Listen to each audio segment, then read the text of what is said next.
Ngiyaqala ukubona umuntu onomlando esaphila. Kuthiwa hey wayecula usibanibani ngeke ngisasho. Kuthiwa hayi ningamboni asaphupha kanje. Wayecula.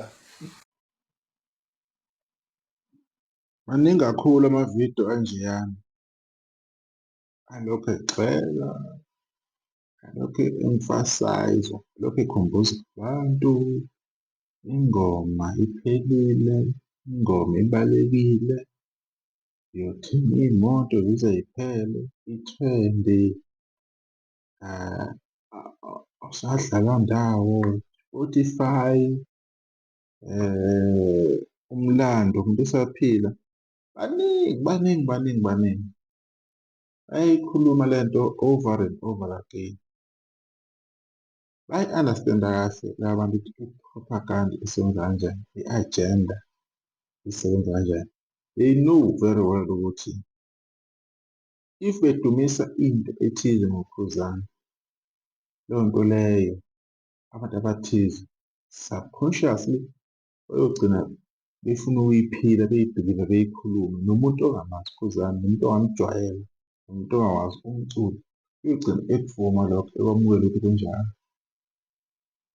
Kuyaxaka ngoba each and every day ukhuzana uma enza into, okokuqala abaphikayo zonke izinto ukhuzana azenzayo. Imoto bayaphila, ama-streams bayaphila, ama-gold namaplug bayaphila, ama-trend bayaphila. La kune-challenge since ukhuzana ethenga imoto, kune-challenge, kune-challenge ekhona. Enhle kabi i-challenge le. Ama-gold plug noma-platinum esewonke laphana kwa-Reese. Lo-Reese kade bewubelesele each and every day, efuna ukwazi u-Reese. Boom, u-Reese usukhona. Cha, abasayithembi lento. Nathi banebhakede abacosha kulona ukuthi sokhona sithini khuzana. Oh hhayi, asithi ingoma iphelile. Bekhuluma. Oh hhayi, asithi ama-gold platinum awekho. Oh hhayi, asithi usephuphile. Oh hhayi, asithi akasaqashwa.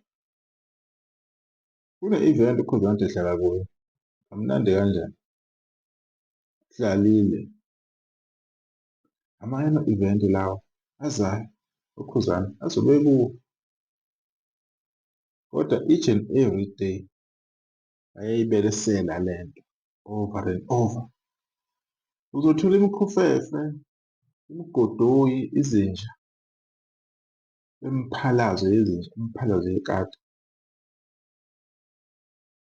Uzothola imisangano ingafuni ukukhulunywa ngaleli qhawe labo, kodwa bona lihleli libhizi likhuluma, lichafuza amathe ngegama lakhuzana. Bona abafuni la.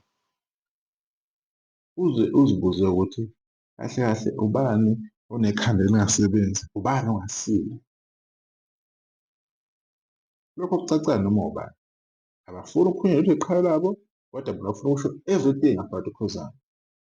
Kunalapho a-aplayele khona ukhuzana ukudelela ithenda, uya-aplaya. Lezi zinja lezi zithi iyona mali ayitholile, iyona mali athenge ngayo imoto. Mgodoyi ndini, niyohlala kuze kube nini ko-live, nihlale ukugadana nokhuzana okwenzayo. Zinja ndini, zimbongolo ndini, kuze kube nini nibhizi, nihlele ukugxeka. Yini nodwa enaleyo ngqondo leyo encane, engasile, nengasebenzi, ekuhlale nje ukuthi nina hhayi ngifuna ngigxeke nje why. Yonke into nayinike i-mandate ebuhlungu ukuthi nina nihlalele ukuthi ikhuzana whatever ayithintayo izokhuluma opposite. Manje-ke mbongolo-ke anina-chance, especially kulo nyaka mgodoyi ndini, zinja anina-chance. Sibhekane ngqo ey'qweni zamehlo. Nizokhuluma, sikhulume. Anikwazi ukuzama ukucisha umlando ngoba nakhu nithandeka indoda ukudlula iy'ntombi zenu, omfazi benu, amakhosikazi wenu, iy'nkosi zenu. Nikhulume nize nifune ukugamanxa. Angeke nikwenze lokho. Kuzokhulunywa kukhulunywe kuyobonakala ukuthi abani i-propaganda iyosebenza. uyobona ngathi ubani okwazi ukukhuluma kakhulu. So into nje engishoyo, ama-Blue Nation ahlale ekhuleka ngaphakathi, ahlale ethokomele, e-comfortable, yonke into kahle, yonke into mnandi ibishebelele. Beqhubeke bebheke uKhuzani eshaye lowo nyaka okaKhuzani futhi ngoba lokho aqala ukukhawutha unyaka mhloboni, lokho aqala ukukhipha i-album eneNkosi phakathi, le enzima, le okuyiyona ekhiphela ama-gold ayi-2 ama-single, Imbongolo, Mdlanenda, wonderful songs. So akukho okunye enokubeka okudlula lokho. Sizolokhu njalo sivelile sizokhuluma lapho nalapho sivezele abantu abathanda umculo kaKhuzani ukuthi ku-1, 2 no 3 awuhambi kanje, sibatshele iqiniso zikhathi zonke. Ngiyabonga mphathi zakwethu, sabahle kodwa nokuzayo.